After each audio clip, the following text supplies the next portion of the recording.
They see my disability, I see my ability.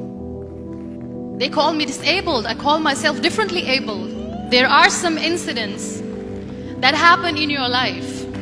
Those incidents break you, deform you, but they mold you into the best version of you. And the same thing happened to me. I was 18 years old when I got married. My father wanted me to get married. And all I said was, if that makes you happy, I'll say yes. And of course, it was never a happy marriage. Just about after 2 years of getting married, I met a car accident. Somehow my husband fell asleep and the car fell in the ditch. He managed to jump out, saved himself. I'm happy for him. But I stayed inside the car and I sustained a lot of injuries. The list is a bit long, don't get scared. The wrist was fractured. Shoulder bone and collarbone were fractured. My whole rib cage got fractured.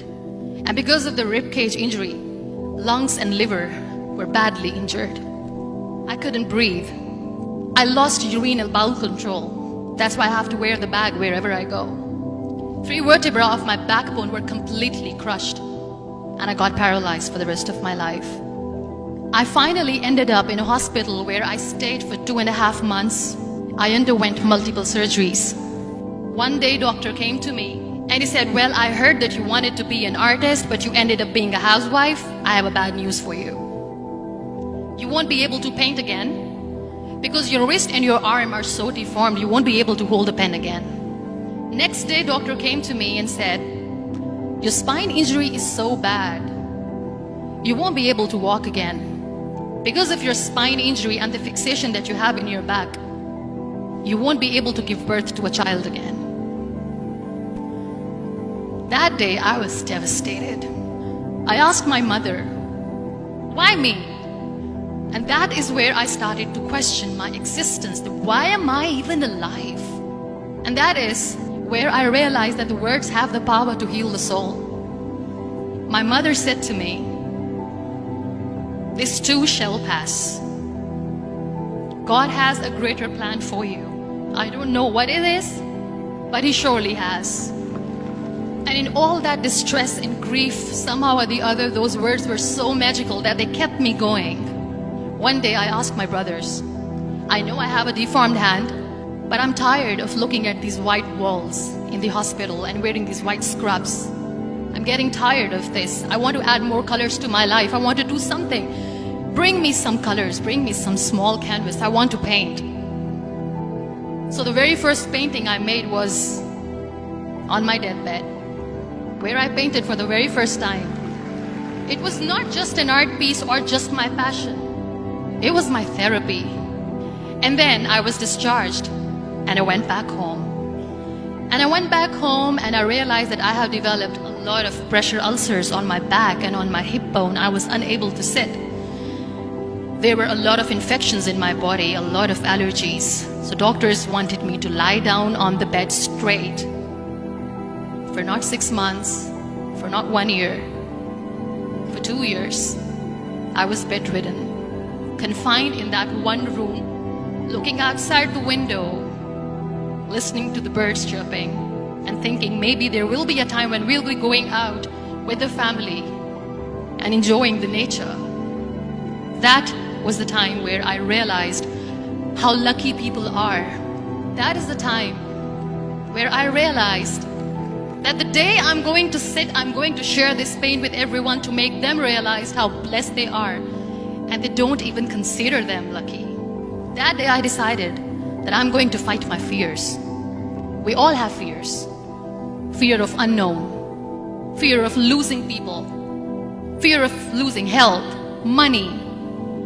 We want to excel in career, we want to become famous, we want to get money. We are scared all the time. So I wrote down one by one all those fears. And I decided that I'm going to overcome these fears one at a time.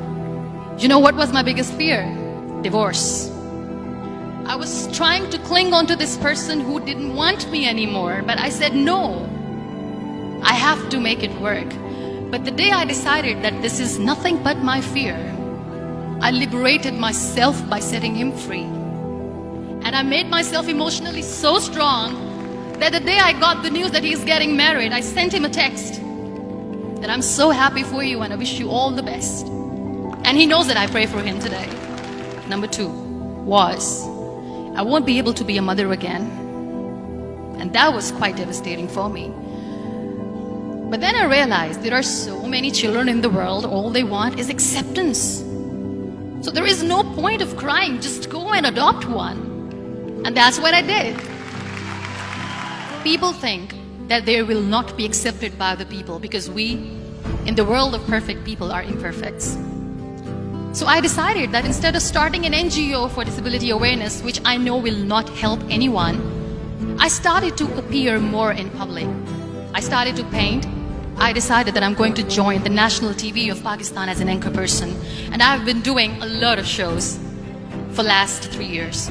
I became the National Goodwill Ambassador for UN Women Pakistan, and now I speak for the rights of women, children. We talk about inclusion, diversity, gender equality, which is a must. Every time I go in public, I always smile. It's always a big toothy smile on my face, and people ask me, don't you get tired of smiling all the time? What's the secret? I always say one thing, that I have stopped worrying about the things that I have lost, the people that I have lost. Things and people who were meant to be with me are with me. And sometimes, somebody's absence makes you a better person. Cherish their absence. It's always a blessing in disguise. Live your life fully. Accept yourself the way you are. Be kind to yourself. Be kind to yourself. I'll repeat, be kind to yourself, and only then you can be kind to others. Love yourself and spread that love. Life will be hard. There will be turmoils, there will be trials, but that will only make you stronger. So when you accept yourself the way you are, the world recognizes you. It all starts from within.